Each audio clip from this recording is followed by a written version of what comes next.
بسم اللہ الرحمن الرحیم۔ السلام علیکم ویورز، اگر آپ کو میرے ناول پسند آ رہے ہیں تو پلیز میرے چینل کو لائک کریں، سبسکرائب کریں اور زیادہ سے زیادہ شیئر کریں۔ وقت ایپیسوڈ نمبر 15 بائی مہرالنساء شاہ میر۔ یہ چل کیا رہا ہے؟ مجھے کوئی کچھ بتائے گا؟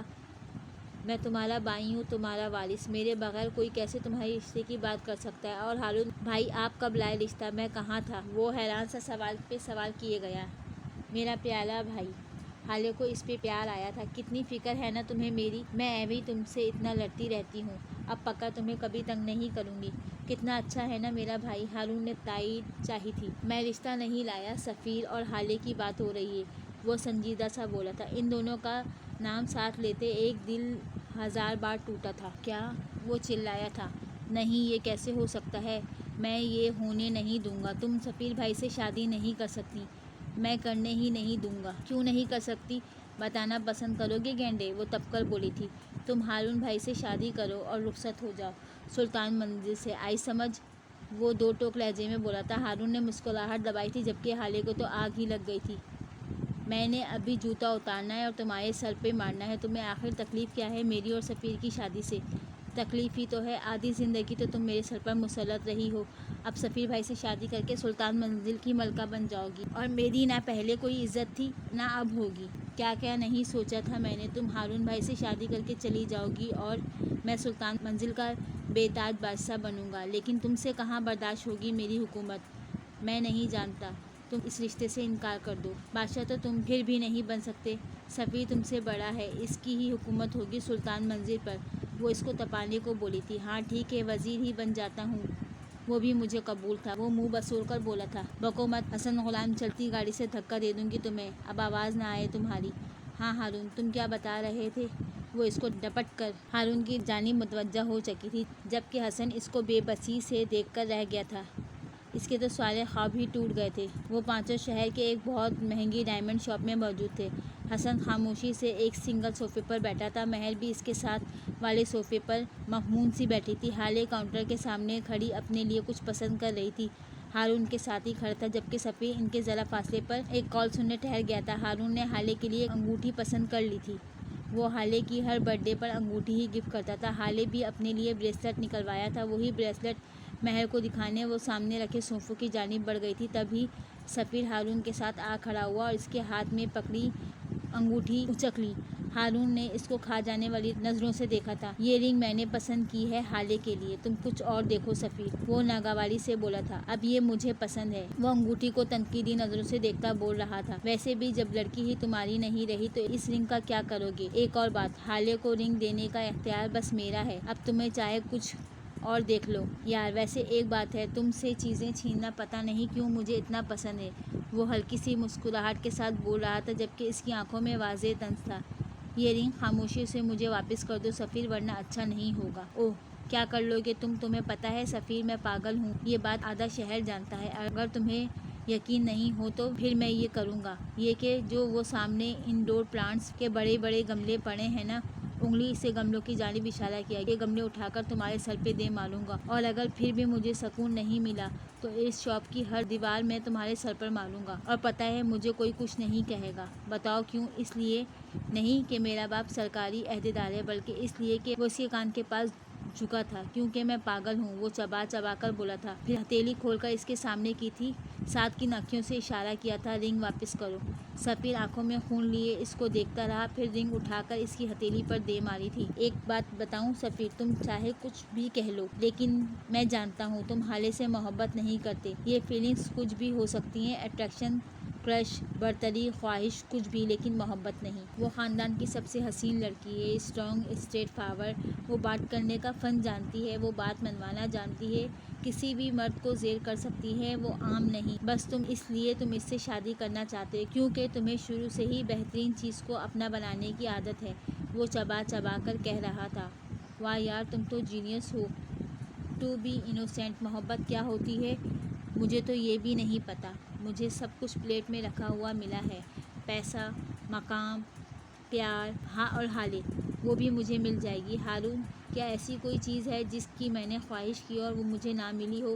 وہ مسکراتے ہوئے بولا تھا۔ آئی لائک، مجھے لگتا ہے یہ ہے محبت کے چکر میں بیوقوف لوگ پڑتے ہیں تم جیسے پاگل۔ میں ویسا نہیں ہوں، میں ہر کام سوچ سمجھ کر کرتا ہوں۔ حالیہ کو میں نے ہر زاویے سے دیکھا ہے، وہ پرفیکٹ ہے اور ہر پرفیکٹ چیز پر سفیر سلطان کا حق ہے۔ اور اگر میں یہ بات حالیہ کو بتا دوں تو میں تو ڈر گیا، دیکھو میں کانپ رہا ہوں۔ وہ جیسے محفوظ ہوا تھا، وہ اس وقت میری محبت میں گرفتار ہے۔ ہارون، کیا تم عرش سے فرشتے بھی آ کر اتر کر میرے بارے میں کچھ کہیں تو حالیہ یقین نہیں کرے گی۔ میں نے کچی گولیاں نہیں کھیلیں ہارون، میں نے اس کو قابو کر رکھا ہے، ایسے کہ اس کو لگتا ہے کہ اس کی مرضی چل رہی ہے، حالانکہ وہ میرا حکم مانتی ہے۔ لوگ کسی کے دماغ سے کھیلتے ہیں، میں نے حالیہ کا دل قابو کر رکھا ہے، میں اس کے دل کا حکمران ہوں۔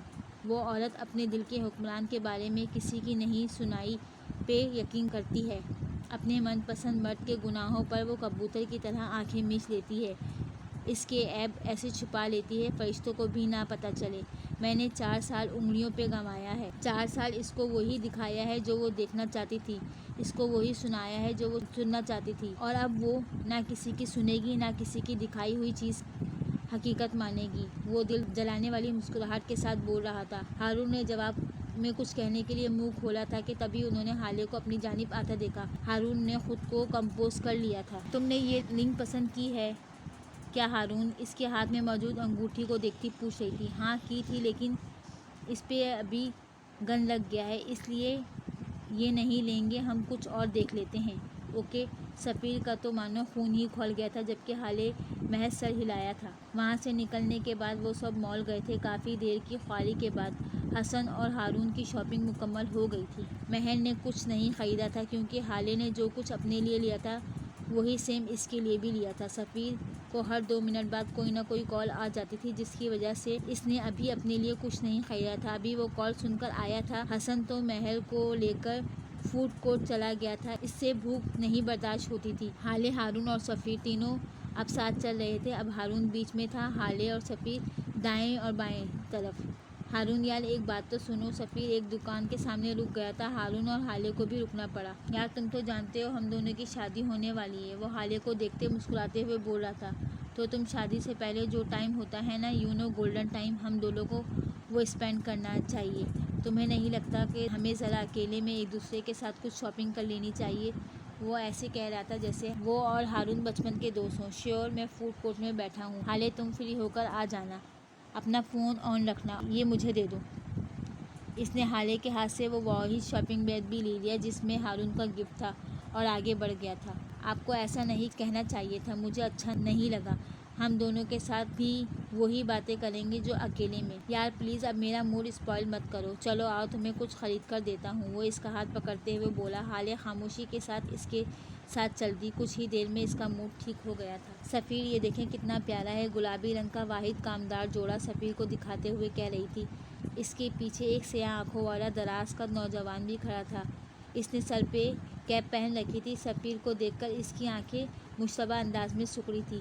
ہاں ٹھیک ہے، لیکن اتنا بھی اچھا نہیں، ویسے بھی تم پنک کلر بہت پہنتی ہو، کچھ فرنٹ ٹرائی کرو یار، لائف میں چینجنگز ضروری ہوتے ہیں، ایک ہی جگہ اسٹک ہو جانا اچھا نہیں ہوتا، وہ عام سے لہجے میں بول رہا تھا۔ حالیہ کا رنگ البتہ پھیکا پڑا تھا۔ اسی وقت سفیر کا موبائل ایک بار پھر بجا تھا، وہ معذرت کرتا دکان سے باہر نکل گیا تھا۔ حالیہ بھی آگے بڑھ گئی تھی، اس کا موڈ خراب ہو گیا تھا۔ اس سیاہ آنکھوں والے نوجوان نے اشارے سے سیل مین کو اپنی جانب بلایا تھا اور وہی گلابی جوڑا پیک کرنے کو کہا تھا۔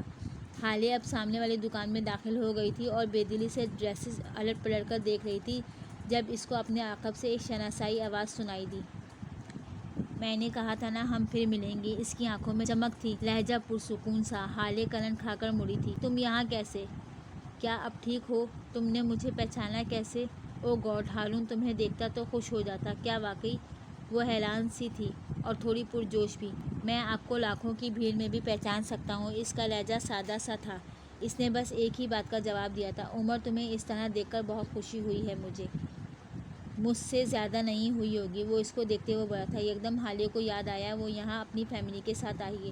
اچھا خیر مجھے جانا ہوگا، میرے کزن مجھے ڈھونڈ رہے ہوں گے، تم سے مل کر خوشی ہوئی۔ یہ لے لیں پھر چلی جائیے گا۔ اس نے شاپنگ بیگ حالیہ کے سامنے کیا تھا۔ اس میں کیا ہے؟ وہ اس کے ہاتھ سے بیگ لیتے ہوئے پوچھ بیٹھی، لیکن وہ خاموش رہا۔